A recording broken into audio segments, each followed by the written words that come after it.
everyone, and welcome back to another episode of Baking with Becca. As promised, I have another healthy recipe for you, and we're going gluten-free this month. And especially since it's fall, we're going to do something pumpkin flavored. Sorry everybody, I love pumpkin. The recipe I have planned for you today are gluten-free scones. The two key ingredients for this are going to be a gluten-free blend of all-purpose flour and xanthan gum. I'll get more into why those are important later. But for now, let's go bake some scones. Here's the list of ingredients to make this recipe. Don't worry about writing them all down now, as the recipe sheet is linked below for easy download. To begin this recipe, preheat your oven to 425 degrees. Now let's get our scone dough started. We'll begin with our dry ingredients. In a large mixing bowl, add 1 1/4 cup of gluten-free flour, 1/4 cup sugar, 3 teaspoons xanthan gum, 3 teaspoons baking powder, 1/4 teaspoon salt, and 1 1/2 teaspoons of pumpkin pie spice. Whisk to combine. Now we'll get our wet ingredients combined. In a liquid measuring cup, add 1/2 cup pumpkin puree, 2 tablespoons half and half, and an egg. Beat with a fork to combine and set aside until we're ready to use it later. If you use a stick of frozen butter and a cheese grater, the butter is so much easier to incorporate into your scone dough. Trust me, you'll thank me later. Add the butter to your dough and quickly stir around with your hands to combine. When working with butter, you want to go as quickly as possible so the heat from your hands doesn't begin to melt the butter. Cold butter is key for scones. Next, you'll add in your wet ingredients to the butter and flour mixture. Stir to combine with a large fork and don't overmix. The dough will look really shaggy, and that's okay. Now turn it out onto a floured work surface.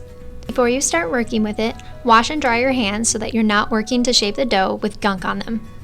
Get a little dusting of flour on your hands and begin to flatten and turn the dough into a disc about 10 inches in diameter. Rotating or turning the dough as you flatten it out helps avoid sticking to the work surface. I don't know about you, but peeling sticky dough off the countertop is no fun for me, so make sure to keep rotating as you work. Now we can cut our scones into 8 equal triangles and get them on a baking sheet with parchment paper, and they're ready to go in the oven.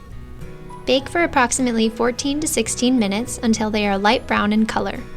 This can be kind of tricky to tell because I know they're orange, but try your best to keep them light brown.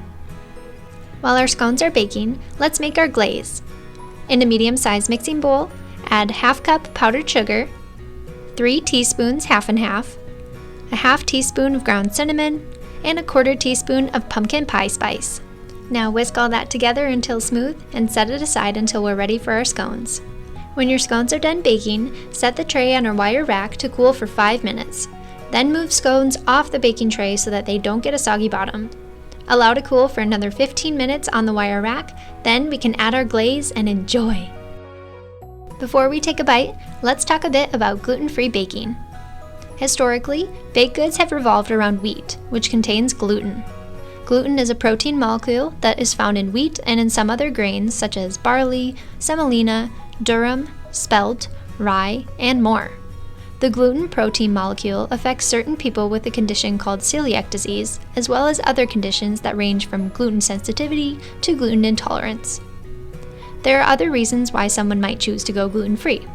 Whatever the reason is, there are a lot of resources available out there now for people to learn and grow their skills as they try out a new diet.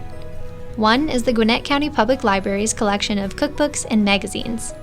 By visiting our online catalog or one of our branches in person, you can find all sorts of materials to help you on your gluten-free journey.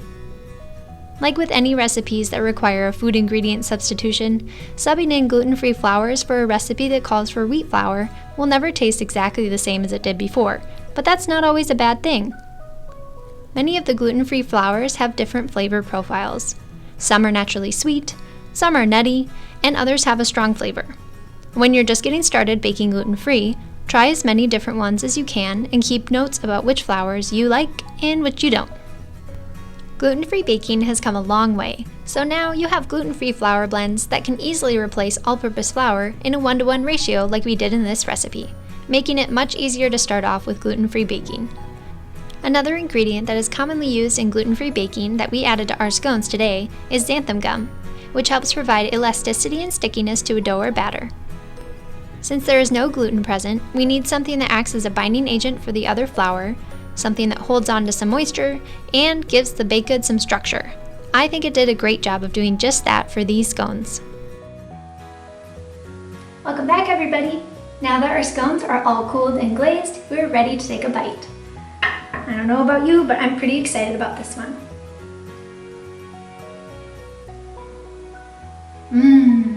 It tastes like fall. I love pumpkin, and cinnamon, and clove.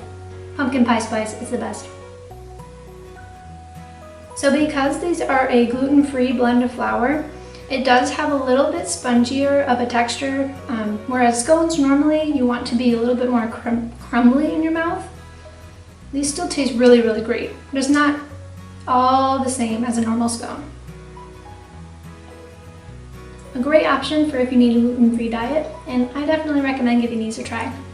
Thanks for watching, everybody. Have a great rest of your day.